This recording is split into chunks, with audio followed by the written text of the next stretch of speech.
இங்கே தேடி காலையில் டீ போட்டுட்டு இருக்கும்போது அவங்க புருஷன் பக்கத்தில் இருக்க அலாரம் அடிக்குது. எந்திரிச்சு அலாரத்தை ஆஃப் பண்ண மாட்டியான்னு திட்டுறாரு. இல்லை அது உங்களுக்கு தான் அடிக்குதுன்னு நினச்சேன். நான்லாம் சீக்கிரமாக அனுப்பிச்சிருவேன். உனக்காக வச்சது. எங்கள் வீட்டில் எல்லாத்தையுமே டைமிங்கில் பண்ணுவாங்க. நீ அதை பண்ணுறியான்னு பார்க்கறதுக்காக தான் நான் வச்சிருக்கேன்னு சொல்லிட்டாரு. கொஞ்ச நேரத்தில் அவங்க டீயை கொடுத்ததுக்கப்புறம் டீயை குடிச்சு பார்த்து நல்லா இருக்கேன்னு சொல்லிட்டு வாயை குப்பிச்சு டீயை துப்புறாரு. சுடு தண்ணியில் வாய் குப்பிச்சா நல்லது. அதனால தான் இதை பண்ண சொன்னேன். ஒழுங்கா நாள்லேருந்து ஏலக்காய் போட்டு டீ போடுன்னொடனே நான் மறந்துட்டேங்க வாங்கி வச்சிடறேன்னு சொல்லிட்டு போகிறாங்க. அடுத்தான் ஒர்க் அவுட் பண்ண போயிடுறான். புரோட்டீன் பவுடர் கேட்கும்போது அது ஃபுல்லாக டப்பாவில் எறும்பா இருக்குது. இதெல்லாம் பார்க்க மாட்டேன்னு சொல்லி திட்டி விடுறான். இவங்க போய் கிச்சனில் சமைச்சிட்டு இருக்கும்போது ஃபோனில் பேசிகிட்டு இருக்கான். சீக்கிரமாக வேலை ரெடி பண்ணணும்டா, பொம்பளைங்க மாதிரி வீட்லேயே இருக்க முடியாதுன்னு சொல்லிட்டு அவங்களும் இட்லி எல்லாம் சுட்டி எடுத்து வந்து கொடுக்குறாங்க. சாப்பிட்டே சொல்கிறான், எங்கள் அம்மா மாதிரிலாம் கிடையாது. சீக்கிரமாக வந்து இட்லியை வந்து ஆட்டுக்கல்ல ஆட்டு ட்ரை பண்ணு, சட்னி வந்து அம்மியில் தான் அரைக்கணும் சரியானவொடனே சரிங்கன்ட்டு போகிறாங்க. டீயும் வச்சதுக்கப்புறம் அதையும் குடிச்சிக்கிட்டு இருக்கான். கொஞ்ச நேரத்தில் இந்த லேடியோட அம்மா வந்து வீடியோ காலில் வராங்க. அவங்க கேட்குறாங்க, பக்கத்து வீட்டு பொண்ணுக்கு டான்ஸ் சொல்லி தர முடியுமான்னு கேட்குறாங்க. நீ பண்ணி தர முடியுமான்னு.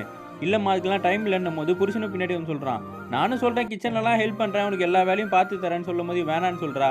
நல்லபடியாக சீக்கிரமாக டான்ஸ் ப்ராக்டிஸ்லாம் பண்ண சொல்லுங்க இவ்வளோ அப்படின்னு சொல்லிட்டு போகிறாரு. என்ன இவன் எப்படி பேசுகிறான்னு பார்த்துக்கிட்டு இருக்காங்க.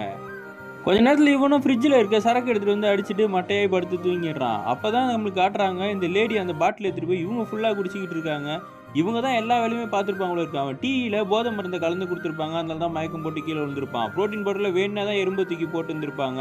அவங்க அம்மாவுக்கு வீடியோ காலை போட்டு இவங்களாம் நான் பார்த்துக்கிறேன், இந்த மாதிரி ஆனாதிக்க ஆளுங்கள்லாம் இப்படி தான் பண்ணணும்னு சொல்லிட்டு இவங்க ஃபுல்லாக டான்ஸ் ஆடிக்கிட்டு இருக்காங்க. டிக்டாக்ல வீடியோலாம் போடுறாங்க. அந்த ஆள் அடுத்த நாள் எந்திரிக்கிற வரைக்கும் இப்படி தான் பண்ணுறாங்க. அவன் ப்ரஷ் எடுத்துகிட்டு போயிட்டு சிங்கியே கழுவ ஆரம்பிச்சிடுறாங்க. எப்பயும் போல் அடுத்த நாள் எந்திரிச்சு மறுபடியும் டீயை கொடுன்றான். இவங்க முழிக்க ஆரம்பிக்கிறாங்க.